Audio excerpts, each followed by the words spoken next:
Iran और Israel की जंग क्या शुरू हुई। भारत में बैठे कुछ सियासी गिद्धों ने अपनी रोटियां सेकना शुरू कर दिया है। एक तरफ पूरी दुनिया तेल और गैस की सप्लाई को लेकर चिंतित है, तो वहीं दूसरी तरफ हमारे देश में विपक्ष संसद से लेकर सड़क तक ऐसा हाहाकार मच रहा है मानो उसकी स्क्रिप्ट ही झूठी की स्याही से लिखी गई हो।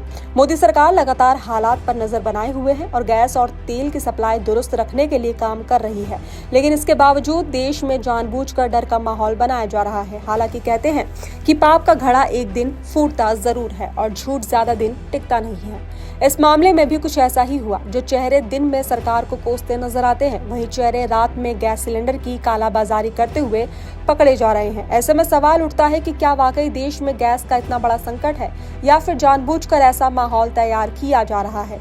मोदी सरकार पहले ही साफ कर चुकी है कि गैस सिलेंडर की बुकिंग से जुड़े कुछ नियमों में मामूली बदलाव किए गए हैं ताकि हर जरूरतमंद तक गैस पहुंच सके, लेकिन विपक्ष को तो संकट का मुद्दा चाहिए था ताकि सरकार को घेरा जा सके। इसी बीच उत्तर प्रदेश में पुलिस की छापेमारी ने एक ऐसा खुलासा किया जिसने पूरे मामले को नया मोड़ दे दिया है। हापुड़ में पुलिस को मुखबिर से सूचना मिली, जिसके बाद अलग अलग जगहों पर छापेमारी की गई। छापेमारी के दौरान जो सामने आया उसने विपक्ष के दावों की हवा निकाल दी।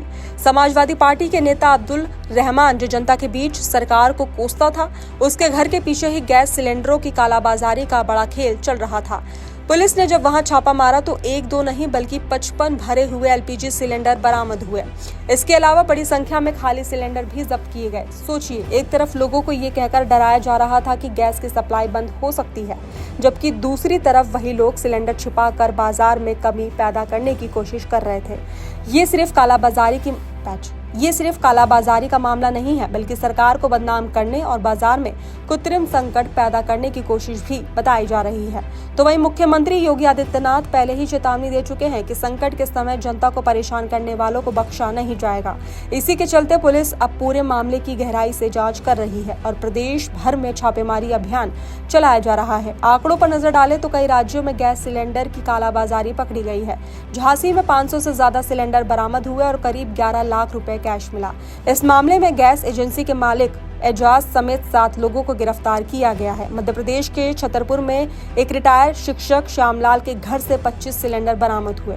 असम के धुबरी जिले में भी चोरी के 24 सिलेंडर मिले और मास्टरमाइंड अब्दुल हकीम मंडल को गिरफ्तार किया गया है। वहीं उत्तर प्रदेश के हापुड़ में समाजवादी पार्टी के नेता अब्दुल रहमान के घर से 55 भरे हुए सिलेंडर बरामद हुए। मध्य प्रदेश के रतलाम में भी अलग अलग कंपनियों ने कई सिलेंडर जब्त किए और आरोपी शहजाद मंसूरी को गिरफ्तार किया। तो वहीं बिहार के सासाराम में छापेमारी के दौरान 11 सिलेंडर बरामद हुए और 3 लोगों को गिरफ्तार किया गया है। वहीं छत्तीसगढ़ के जगदलपुर में 24 घरेलू और 10 कमर्शियल सिलेंडर जब्त किए गए हैं। इस मामले में आरोपी प्रशांत महाजन को गिरफ्तार किया गया है। तो वहीं इन मामलों में जो लोग पकड़े जा रहे हैं उनका कनेक्शन कहीं न कहीं विपक्षी दलों से बताया जा रहा है। ऐसे में सवाल उठ रहा है कि क्या जानबूझकर गैस संकट का माहौल बनाया जा रहा था ताकि सरकार को घेरा जा सके। हालांकि सरकार का कहना है कि देश में गैस और तेल की सप्लाई पूरी तरह सामान्य है और किसी तरह का संकट नहीं है। मोदी सरकार हालात पर नजर रखे हुए है और जरूरी कदम उठाए जा रहे हैं, लेकिन इस पूरे मामले के बीच सबसे जरूरी बात यह है कि अफवाहों से बचा जाए और अगर कहीं गैस सिलेंडर की कालाबाजारी दिखाई दे तो इसकी शिकायत तुरंत प्रशासन से की जाए।